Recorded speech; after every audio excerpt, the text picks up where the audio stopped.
Friends, ಇವತ್ತು ನಾವು ಶೇಂಗಾದಲ್ಲಿ ಚಿಕ್ಕಿ ಹೇಗೆ ಮಾಡೋದು ಅಂದರೆ ಕಡಲೆಕಾಯಿ ಮಿಠಾಯಿ ಹೇಗೆ ಮಾಡೋದು ಅಂತ ನೋಡೋಣ. ತುಂಬ ಸಿಂಪಲ್ ಪ್ರೊಸೀಜರ್. ಫಸ್ಟ್ ನಾನು ಸ್ಟವ್ ಆನ್ ಮಾಡ್ಕೊತಾ ಇದ್ದೀನಿ. ಯಾವುದಾದ್ರೂ ಒಂದು ತಿಕ್ ಬೇಯಿಸಿರುವಂಥ ಪಾತ್ರೆನ ಇಟ್ಕೋಬೇಕಾಗತ್ತೆ. ಈಗ ನಾನು ಇಷ್ಟು 1 ಕಪ್ ಅಷ್ಟು ನಾನು ಶೇಂಗಾ ಬೀಜನ ತಗೊಂಡಿದ್ದೀನಿ. ಇದನ್ನು ನಾವು ಮೀಡಿಯಂ ಫ್ಲೇಮ್ನಲ್ಲಿ ಇಟ್ಕೊಂಡು ನೀಟಾಗಿ ಫ್ರೈ ಮಾಡ್ಕೊತೀವಿ. ಸುಮಾರು ಒಂದು 5 to 6 ಮಿನಿಟ್ಸ್ ನಾವು ಕೈ ಬಿಡ್ದಂಗೆ ಇದನ್ನ ಸಾರ್ಟ್ ಮಾಡಿದಾಗ ನಮ್ಗೆ ಈ ಥರ ನೋಡ್ತಾ ಇರ್ಬೋದು. ಈ ಥರ ಒಂದು ಸ್ವಲ್ಪ ಕಲರ್ ಚೇಂಜ್ ಆಗಿರೋದು ನಿಮಗೆ ಕಾಣಿಸುತ್ತೆ. ತುಂಬಾನು ಸೀಸ್ಬಾರ್ದು. ಓಕೆ, ಈಗ ಆಲ್ಮೋಸ್ಟ್ ಆಗಿದೆ. ನಾನು ಸಾಕು, ನಾನು ಇದಕ್ಕಿಂತ ಇನ್ನು ಜಾಸ್ತಿ ಫ್ರೈ ಮಾಡೋದಿಲ್ಲ. ಓಕೆ, ಈಗ ನಾನು ಸ್ಟವ್ ಆಫ್ ಮಾಡ್ತಾ ಇದ್ದೀನಿ. ಸ್ಟವ್ ಆಫ್ ಮಾಡಿದ್ಮೇಲೆ ಏನು ಮಾಡಬೇಕು, ಒಂದು ಪ್ಲೇಟ್ಗೆ ನಾನು ಇದನ್ನು ಹಾಕ್ತಾ ಇದ್ದೀನಿ. ಸೊ ಇದನ್ನ ಈಗ ಒಂದು ಸ್ವಲ್ಪ ತಣ್ಣಗೆ ಆಗೋದಕ್ಕೆ ಬಿಡ್ತೀನಿ. ಒಂದು ಸ್ವಲ್ಪ ಕೂಲ್ ಡೌನ್ ಆದಮೇಲೆ ಇದರ ಸಿಪ್ಪೆನೆಲ್ಲ ನಾನು ತೆಗಿತೀನಿ. ಇದೊಂದು ಸ್ವಲ್ಪ ಹೊತ್ತು ಕೂಲ್ ಡೌನ್ ಆಗಲಿ.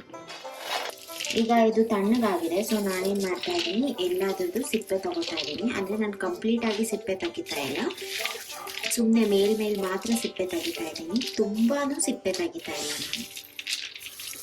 ಈಗ ಇದು ಸಿಪ್ಪೆ ತೆಗೆದ್ಬಿಟ್ಟು ನಾನು ಮಿಕ್ಸರ್ ಜಾರ್ಗೆ ಹಾಕಿ ಕೋರ್ಸಾಗಿ ಗ್ರೈಂಡ್ ಮಾಡ್ಕೊತೀನಿ. ಸೊ ಈಗ ನಾನು ಒಂದು ಮಿಕ್ಸರ್ ಜಾರ್ಗೆ ಇದನ್ನು ಹಾಕೋತಾ ಇದ್ದೀನಿ. ಮುಂಚೆನೇ ಹೇಳ್ದಂಗೆ ನಿಮಗೆ ಎಷ್ಟು ನೈಸ್ ಆಗಬೇಕೋ ಅಷ್ಟು ನೈಸಾಗಿ ನೀವು ಗ್ರೈಂಡ್ ಮಾಡ್ಕೋಬೋದು. ಹಾಗಂತ ತುಂಬ 100% ನೈಸಾಗಿ ಮಾಡಿಕೊಂಡ್ರೆ ಅಷ್ಟು ಚೆನ್ನಾಗಿರೋದಿಲ್ಲ. ಒಂದು 70 to 80% ನಾವು ನೈಸಾಗಿ ಮಾಡ್ಕೊಳ್ಳೋಣ. ಗ್ರೈಂಡ್ ಮಾಡ್ತೀನಿ. ಈಗ ನಿಮಗೆ ಗ್ರೈಂಡ್ ಮಾಡಿಬಿಟ್ಟು ಎಷ್ಟು ಗ್ರೈಂಡ್ ಮಾಡಿದ್ದೀನಿ ಅನ್ನೋದನ್ನು ತೋರಿಸ್ತೀನಿ. ಈಗ ನಾನು ಮಿಕ್ಸಿಗೆ ಹಾಕಿದ್ದೀನಿ.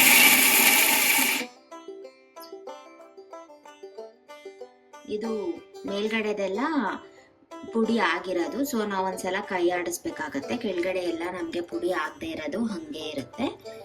ಸೊ ನಾನು ಈಗ ಕೈ ಆಡಿಸಿ ಪುಡಿ ಆಗದೆ ಇರೋದನ್ನೆಲ್ಲನೂ ಒಂದ್ಸಲ ಮೇಲಕ್ಕೆ ತೆಗಿತಾ ಇದ್ದೀನಿ. ಸೊ ಆಗ ಅದು ಕೂಡ ನಮಗೆ ಕ್ಲಿಯರ್ ಆಗಿ, ಈಗ ನೋಡಿ ಪುಡಿ ಆಗದೆ ಇರೋದು ಹಾಗೆ ಇದೆ. ಇನ್ನೊಂದ್ಸಲ ಪಲ್ಸ್ ಮಾಡಿದ್ರೆ ಆಯಿತು.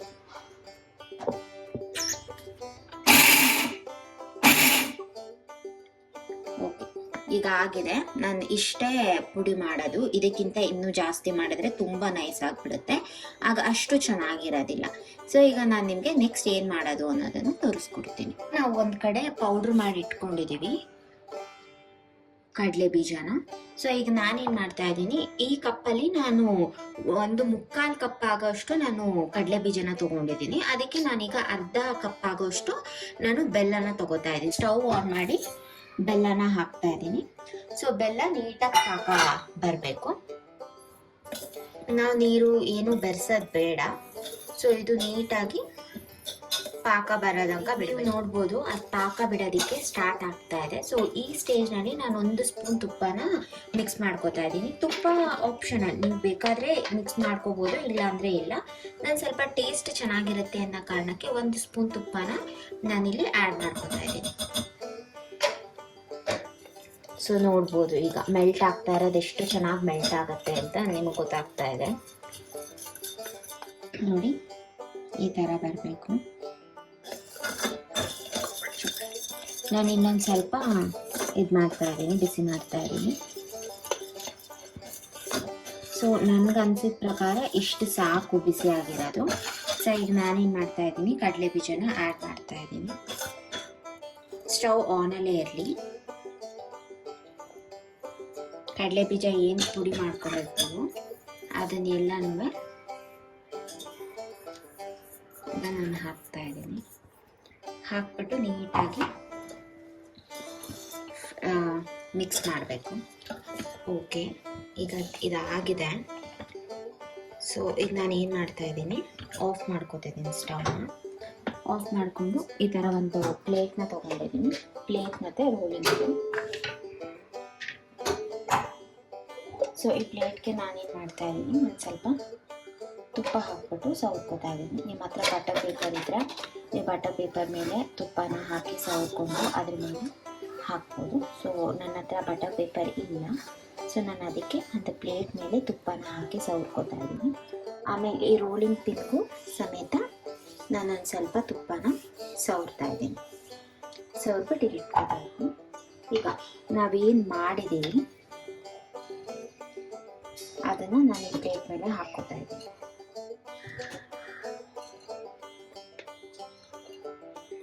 ಸೊ ಎಲ್ಲನೂ ನೀಟಾಗಿ ಹಾಕೋತಾ ಇದ್ದೀನಿ.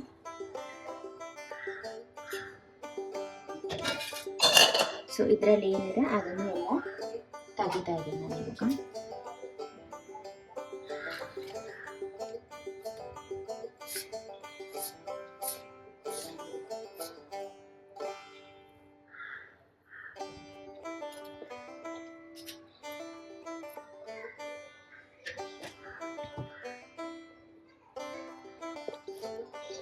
ಇದು ಬಿಸಿ ಇದೆ ಆ್ಯಕ್ಚುಲಿ, ಅದಕ್ಕೆ ನಾವು ರೋಲಿಂಗ್ ಪಿನ್ ತಗೋಬೇಕು. ರೋಲಿಂಗ್ ಪಿನ್ನಲ್ಲಿ ನಾವು ಪ್ರೆಸ್ ಮಾಡಬೇಕು.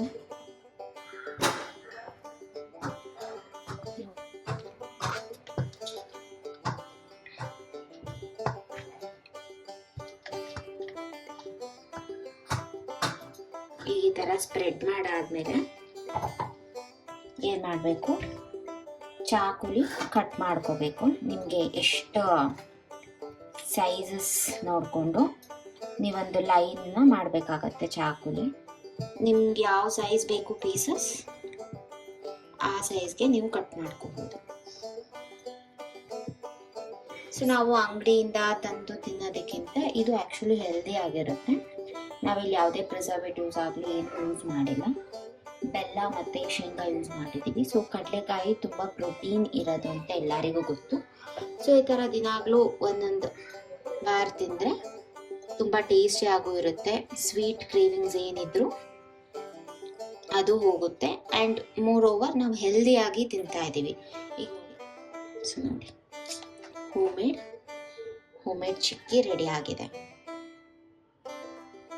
ಈಗ ನೀವು ನೋಡ್ತಾ ಇರ್ಬೋದು, ಚಿಕ್ಕಿ ರೆಡಿ ಆಗಿದೆ. ಪೀಸಸ್ ನೋಡಿ ಈ ಥರ ಬರ್ತಾ ಇದೆ. ಸೊ ನಾನು ಒಂದು ಸ್ಟೋರೇಜ್ ಬಾಕ್ಸ್ಗೆ ನಾನು ಹಾಕ್ಬಿಟ್ಟು ಇಟ್ಕೋತಾ ಇದ್ದೀನಿ.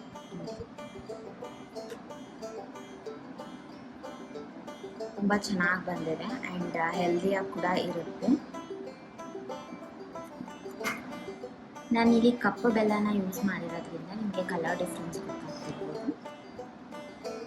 ನಾವು ನಾರ್ಮಲ್ ಬೆಲ್ಲ ಯೂಸ್ ಮಾಡಿದ್ರೆ ನಿಮ್ಗೆ ಈ ಕಲರ್ ಬರೋದಿಲ್ಲ. ಸೊ ಒಂಥರ ಲೈಟ್ ಬ್ರೌನ್ ಕಲರ್ ಥರ ಬರುತ್ತೆ. ಸೊ ನಾನಿಲ್ಲಿ ಕಪ್ಪು ಬೆಲ್ಲ ಯೂಸ್ ಮಾಡಿರೋದ್ರಿಂದ ನಿಮ್ಗೆ ಈ ಥರ ಬರುತ್ತೆ. ಇವತ್ತು ನಾವು ಚಿಕ್ಕಿ ಹೇಗೆ ಮಾಡೋದು ಅಂತ ನೋಡಿದ್ವಿ. ಎಲ್ಲರಿಗೂ ತುಂಬ ಧನ್ಯವಾದಗಳು ವಿಡಿಯೋನ ಕೊನೆವರೆಗೂ ನೋಡಿದ್ದಕ್ಕೆ. ಹೀಗೆ ನೋಡ್ತಾ ಇರಿ. Thank you.